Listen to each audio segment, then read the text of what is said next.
Sobat Migran semuanya, kembali lagi dengan saya Ratih. Semoga teman-teman senantiasa diberikan kesehatan dan kemudahan serta kelancaran dalam setiap pekerjaannya. Oke, pada kesempatan kali ini saya ingin membahas tentang hak hari libur bagi pekerja rumah tangga, khususnya di Hong Kong gitu ya.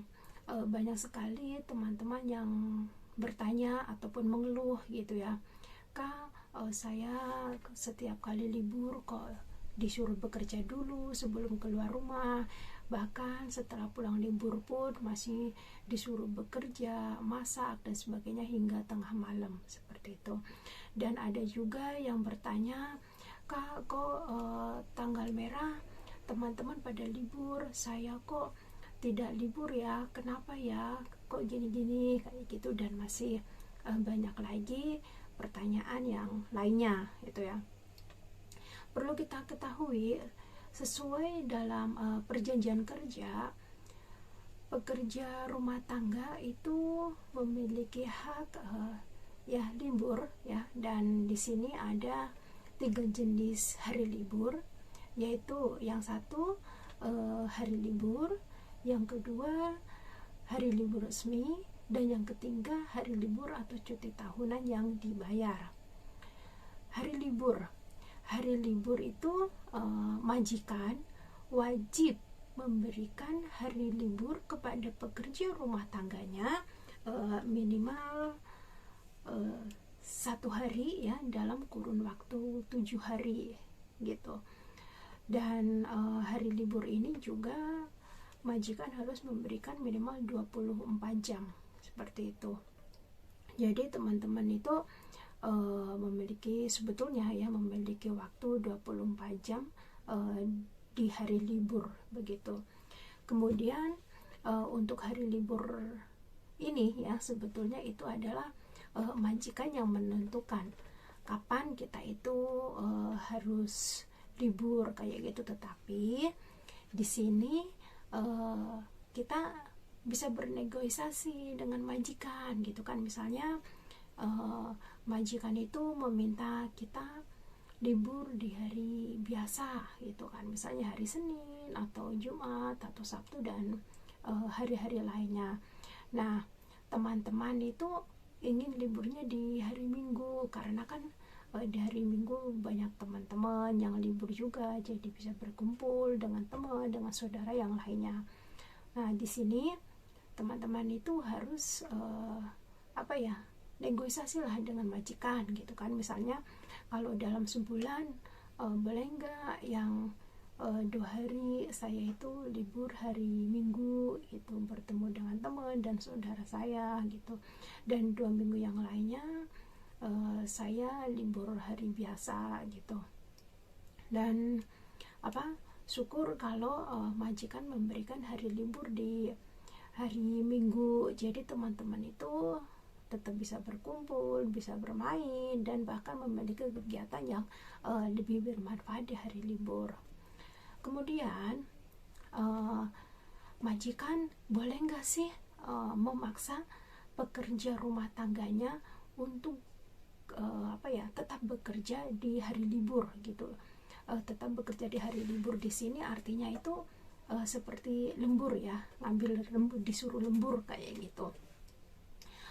Sebetulnya itu tidak boleh ya kalau majikan itu memaksa kamu, misalkan besok nih jatahnya libur kita gitu ya, dan majikan memaksa kita tidak boleh libur, kamu itu harus lembur gini-gini kayak gitu. Itu sebetulnya tidak boleh, dan teman-teman harus menjelaskan kepada majikan bahwa majikan tidak boleh memaksa pekerja rumah tangganya untuk bekerja di hari libur, kecuali kalau memang itu terjadi karena ada hal yang tak terduga, atau hal yang memang urgent, itu yang membutuhkan ya, yang penting ya, hal yang penting yang memang benar majikan ini benar-benar membutuhkan kita ya, atau pekerja rumah tangganya, dan itu pun harus sesuai kesepakatan berdua gitu kan. Jangan kalau memang pekerja rumah tangganya itu tidak setuju disuruh lembur di hari liburnya gitu, mungkin sudah memiliki janji dengan teman-teman atau dengan saudaranya kayak gitu, jadi ya majikan juga tidak boleh memaksanya gitu. Kemudian tentang hari libur ya, masih hari libur, apakah majikan boleh meminta pekerja rumah tangganya bekerja di hari libur?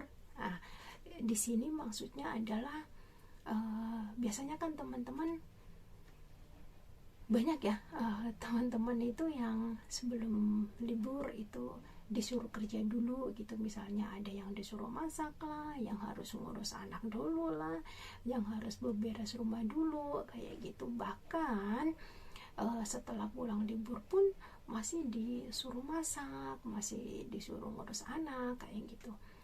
Hal seperti ini sebetulnya tidak diperbolehkan gitu ya. Dalam perjanjian kerja itu sudah jelas bahwa majikan tidak diperbolehkan menyuruh ya pekerja rumah tangganya untuk bekerja di hari libur gitu. Dan hak hari libur kita itu selama 24 jam gitu. Di sini teman-teman sendiri juga harus paham tentang aturan ini, dan teman-teman juga harus bisa bersikap tegas gitu ya ke majikan, supaya majikan itu tidak selalu menindas kita gitu ya kan. Banyak dari teman-teman itu yang hanya nurut, diam, takut kayak gitu, dan hal-hal seperti ini justru menjadi kesempatan bagi majikan gitu ya kan. Oh, ini pekerja rumah tangga saya diam aja kok, saya suruh untuk mengerjakan A, B, C, D kayak gitu, tidak pernah yang namanya komplain atau tidak pernah yang namanya berkata tidak seperti itu. Nah, ada pula ya yang majikan yang berpikiran seperti ini gitu ya, sehingga mulai sekarang teman-teman itu lebih bersikap tegas gitu ya ke majikan ya, kecuali kalau memang itu adalah kesadaran dari teman-teman sendiri ingin membantu majikan gitu. Misalnya sebelum berangkat libur kayak gitu, yaudah deh aku bantu majikan dulu lah, ngepel lah, ngurus anak lah kayak gitu. Begitu juga setelah pulang libur gitu, rumah berantakan, aku beres dulu lah ini itu gitu. Itu boleh dikerjakan apabila itu adalah kesadaran teman-teman sendiri. Tetapi di sini yang saya tegaskan adalah jika majikan memaksa atau menyuruh pekerja rumah tangganya untuk bekerja di hari libur, kita berhak menolaknya, karena hari itu adalah hari libur kita, yaitu selama 24 jam, sehingga majikan tidak diperbolehkan menyuruh pekerja rumah tangganya untuk bekerja. Oke. Kemudian yang kedua tentang hari libur resmi ya. Hari libur resmi ini sebetulnya kita tidak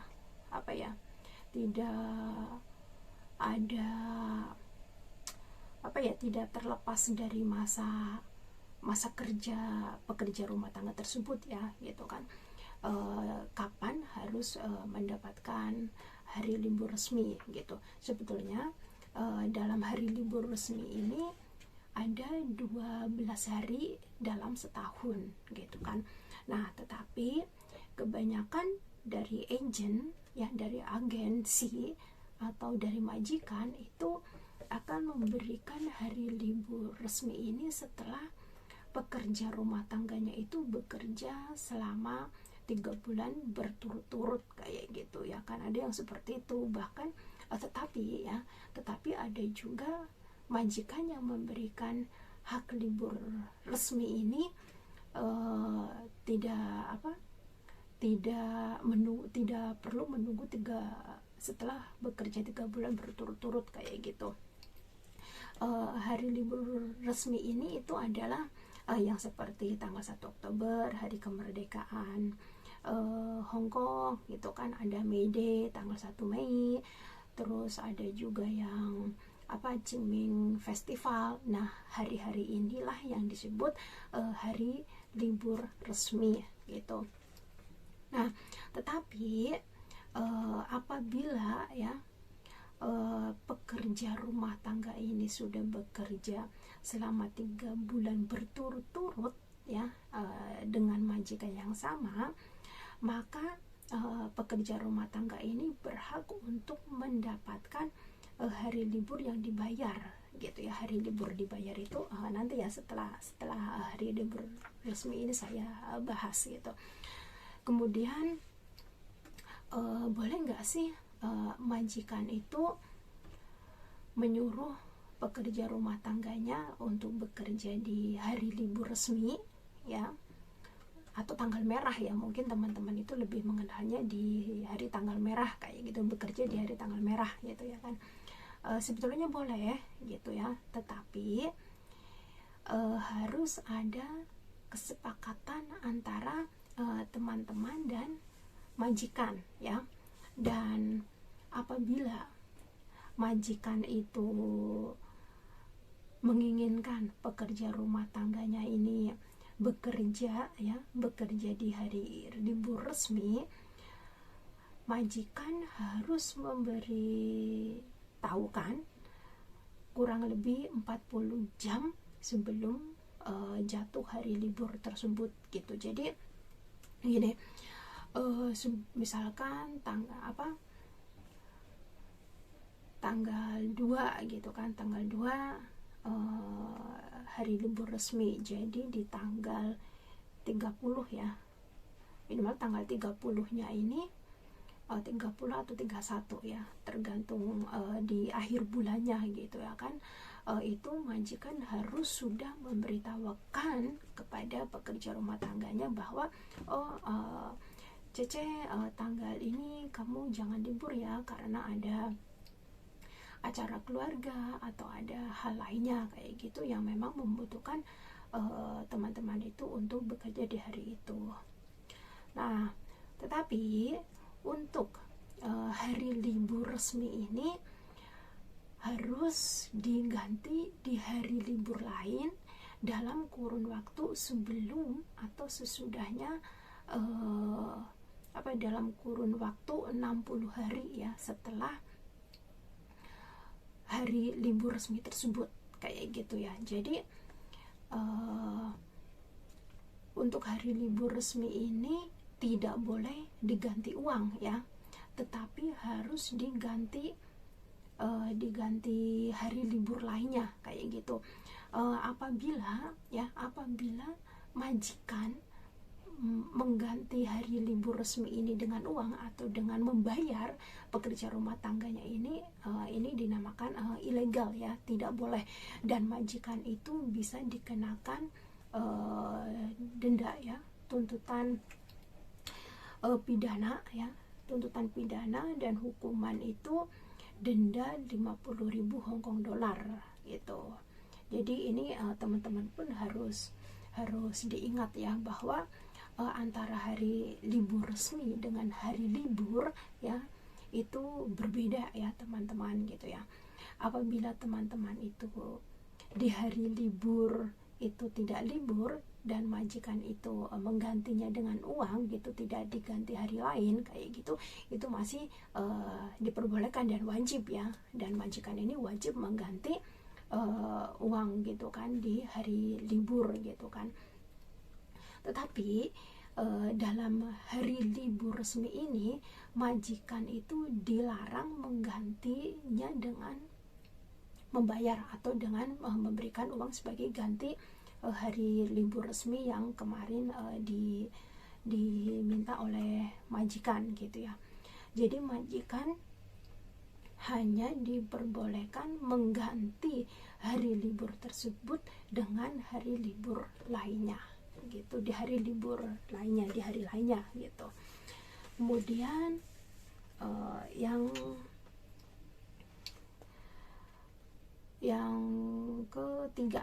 yang ketiga itu tentang cuti tahunan ya, hari libur yang dibayar.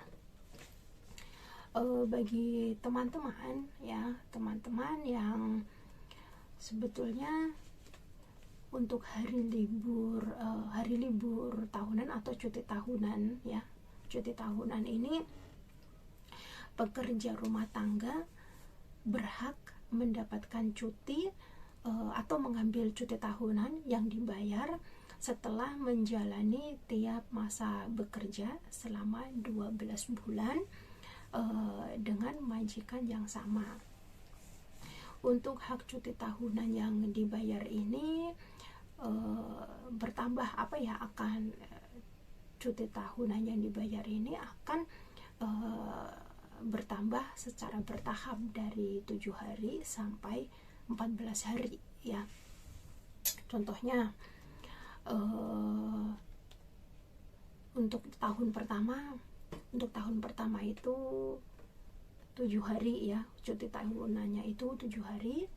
Kemudian untuk tahun kedua itu 7 hari, tahun ketiga itu 8 hari, tahun keempat 9 hari, tahun kelima 10 hari. Jadi penambahan per tahunnya itu 1 gitu ya. Tetapi misalkan, tapi kalau menghitungnya ya, misalkan teman-teman itu udah bekerja 2 tahun kayak gitu. Teman-teman sudah bekerja 2 tahun, berarti 7 sama 7 kan di tahun pertama kan 7 tahun, tahun kedua itu 7 hari ya. Di tahun pertama itu cuti tahunannya itu 7 hari, di tahun kedua itu 7 hari. Jadi kalau udah bekerja selama 2 tahun berarti mendapat cuti tahunan 14 hari. Nah, kemudian jika teman-teman itu sudah bekerja 2 kontrak atau selama 4 tahun, berarti cuti tahunannya itu ada 8 sama 9 berarti 17 ya, itu hari itu. Jadi nanti saya akan kasih contohnya juga ya, cara menghitungnya gitu. Jadi yang terpenting adalah penambahan per tahunnya itu 1 hari gitu. Kemudian untuk untuk cuti tahunan ini, apabila teman-teman itu ingin mengambil cuti tahunan pulang ke Indonesia kayak gitu, harus dibicarakan dengan majikan gitu kan, kesepakatan dengan majikan kapan teman-teman itu akan kembali ke Indonesia untuk bercuti.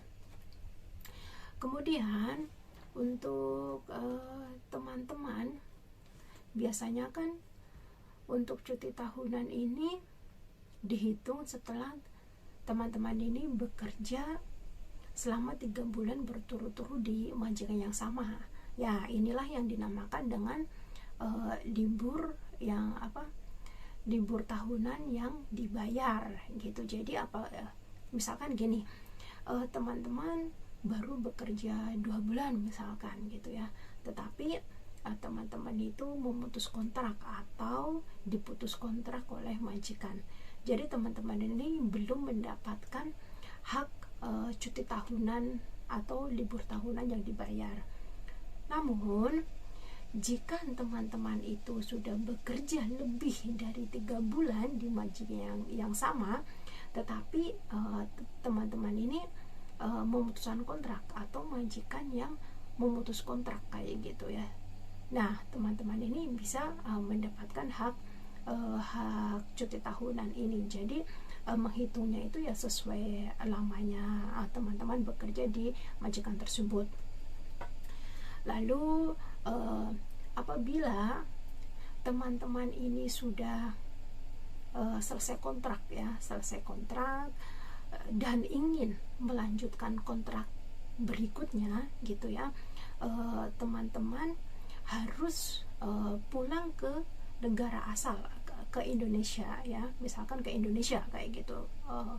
Jadi teman-teman harus pulang ke Indonesia terlebih dahulu ya, minimal 7 hari gitu sebelum memulai atau memperbaharui kontrak kerja seperti itu dengan majikan yang sama seperti itu.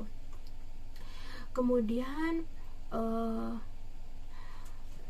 untuk aturan ngambil cuti tahunan gitu ya, yaitu dia teman-teman harus ada kesepakatan dengan majikan gitu ya. Jadi harus dibicarakan dulu gitu dengan majikan gitu, atau sebelum misalkan teman-teman kan lanjut kontrak kerja dengan majikan sama kayak gitu. Jadi teman-teman sebelum tanda tangan kontrak baru bilang ke majikan gitu. Jadi bulan ini saya mau cuti ke Indonesia sekian lama kayak gitu. Jadi supaya tidak terjadi kesalahpahaman dengan majikan kayak gitu ya kan. Biasanya kan ada teman-teman itu yang minta cuti tetapi tidak dikasih oleh majikan, atau ya memang mungkin waktunya yang tidak tepat kayak gitu, tapi teman-teman ngotot pulang ke Indonesia begitu. Namun jika teman-teman itu memutuskan untuk tidak pulang ke Indonesia setelah menyelesaikan kontraknya, dan sebelum 1 tahun di kontrak yang baru ini, teman-teman harus keluar dari Hong Kong untuk mendapatkan visa berikutnya sampai selesai kontrak kayak gitu. Jadi misalkan teman-teman itu pergi ke Makau atau ke Cina seperti itu. Tetapi dalam masa pandemi ini kan memang kita belum bisa untuk cutking ya ke Makau ataupun ke Cina. Jadi imigrasi Hong Kong hanya membolehkan kita untuk extend visa saja gitu bagi teman-teman yang seharusnya cutking tapi belum cutking gitu. Jadi boleh extend visa. Kemudian bagi teman-teman yang tidak pulang ke Indonesia, teman-teman tetap wajib ya mendapatkan haknya gitu kan. Majikan harus memberikan hak kita gitu ya kan. Misalkan tahun pertama, kontrak pertama kan cuti tahunannya 14 hari, berarti teman-teman berhak mendapatkan ganti uang cuti tahunan 14 hari, kemudian ada uang tiket, kemudian ada transport ya, uang transport gitu. Uang transport itu 100. Nah, untuk uang tiket ini seringkali itu jadi jadi perdebatan antara teman-teman dengan majikan kayak gitu, karena ada juga majikan itu yang ngasihnya hanya 1.000, 1.200, ada yang 2.000 kayak gitu. Sebetulnya untuk uang tiket seperti sebesar itu tidak cukup gitu ya. Dan perlu teman-teman ketahui juga gitu ya, bahwa walaupun ya teman-teman itu tidak pulang ke Indonesia, majikan wajib mengganti uang tiket itu pulang pergi gitu, seharga tiket pulang pergi gitu. Misalkan dari Hong Kong ke Jogja gitu ya, dari Hong Kong ke Jogja itu harga tiketnya pulang pergi itu 4.500 ya, majikan harus mengganti 4.500 gitu sesuai harga tiket tersebut gitu. Dan dalam hal ini pun teman-teman ya harus perlahan ya memberi pengertian ke majikan gitu, dan teman-teman juga harus berani memperjuangkan hak teman-teman gitu, karena banyak sekali teman-teman itu yang menerima gitu loh. Ya sudahlah gitu, yang penting majikan baik gitu, sudahlah, males memperpanjang masalah gini-gini kayak gitu. Jangan ya gitu, pokoknya ini adalah hak teman-teman gitu. Jadi sebisa mungkin teman-teman perjuangkan, sebisa mungkin teman-teman ini mendapatkan apa yang menjadi hak teman-teman gitu. Jangan selamanya itu iya gitu nerima, padahal itu sangat merugikan kita gitu ya. Kalau selamanya seperti ini, kapan teman-teman itu akan ibaratnya gimana ya, tetap tertindas gitu loh ya, akan tetap tertindas gitu ditindas oleh majikan gitu. Makanya saya harap teman-teman ini benar-benar bersikap tegas gitu ya kan ke majikan gitu ya kan. Jangan sampai kita ini dibodohi oleh majikan gitu. Begitu juga tentang hak libur gitu ya kan. Banyak ya teman-teman itu yang udah keluarnya siang, pulangnya itu lebih awal. Nah, apabila teman-teman itu keluar misalnya jam 11, jam 12 siang, jam 3 atau jam 4 sore itu udah disuruh pulang, itu artinya teman-teman ini libur hanya setengah hari, dan majikan itu wajib mengganti uang yang setengah hari ini gitu ya kan. Apalagi banyak dari teman-teman itu disuruh pulang awal karena disuruh masak hingga tengah malam, hingga malam kayak gitu. Ini kan butuh tenaga, ini adalah waktunya kita libur gitu loh. Jadi jangan mau yang dibodohi terus oleh majikan gitu ya. Mulai sekarang teman-teman udah tahu tentang peraturan ketenagakerjaan, jadi teman-teman itu harus berani bersikap, harus tegas kepada majikan, perjuangkan apa yang menjadi hak teman-teman semuanya. Untuk yang terakhir yaitu bagaimana sih cara menghitung cuti tahunan gitu kan, karena tidak semua teman-teman itu finish kontrak kayak gitu. Ada juga yang tiba-tiba diputus kontrak oleh majikan ya, misalnya baru bekerja selama 1 tahun 3 bulan misalkan, atau 1 tahun 5 bulan kayak gitu. Bagaimana sih cara menghitungnya? Nah, jadi apabila teman-teman itu diputus kontrak belum genap 2 tahun, nah tergantung nih yang setelah 1 tahunnya ini teman-teman ini berapa bulan kayak gitu kan. Kalau untuk yang 1 tahun itu kan udah jelas kan, yang 1 tahun itu cuti tahunannya ada 7 hari. Nah kemudian misalkan teman-teman itu 1 tahun 3 bulan, nah yang 3 bulan ini kita hitungnya adalah 3 dikali 7 dibagi 12. Nah angka 7 dan 12 ini dapat dari mana? Nah yang 3 bulan itu adalah lamanya kita bekerja 1 tahun 3 bulan. Kemudian untuk yang 7 dikalikan 7 itu adalah 7 hari. 7 hari ini adalah di tahun kedua ya. Di tahun kedua itu kan cuti tahunannya masih 7 hari kan. Untuk yang tahun pertama 7 hari, yang tahun kedua itu 7 hari. Nah jadi 3 bulan dikali 7 hari ya sebetulnya ya. 3 bulan jadi 3 dikali 7 dibagi 12. Nah nanti itu akan ketemu hasilnya kayak gitu. Jadi setelah ketemu hasilnya ditambahkan sama yang 7 hari yang tadi itu gitu. Kayaknya berapa ya kalau itu, bentar, 7 kalau misalkan 3 1 tahun 1 tahun 3 bulan. Yang 1 tahun itu ada 7 hari ya, yang 1 tahun itu ada 7 hari. Yang 3 bulan itu berarti 3 dikali 7 21 terus dibagi 12. 1,75.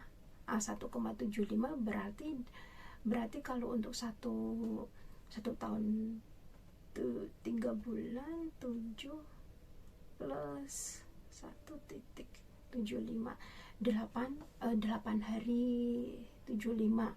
Nah 8 hari lebih ini ya, 8 hari lebih ini baru dikalikan gaji harian di sini itu adalah misalkan teman-teman itu gajinya 4630, berarti untuk hariannya itu, untuk gaji per hari ya, untuk gaji per harinya itu sekitar 155 ya, 155 gitu. Coba, jadi yang tadi itu 8,75 hari dikali 155, berarti dapatnya itu 1356. Apabila teman-teman itu sudah bekerja selama 1 tahun 3 bulan dan diputus kontrak oleh majikan, maka cuti tahunannya itu dapat $1.356 gitu. Oke teman-teman, semoga apa yang saya sampaikan bermanfaat untuk teman-teman semuanya. Apabila ada yang ingin ditanyakan, silakan bisa menghubungi saya melalui WhatsApp atau ke email saya ya teman-teman. Sekali lagi, perjuangkan apa yang menjadi hak teman-teman semuanya. Terima kasih, bye.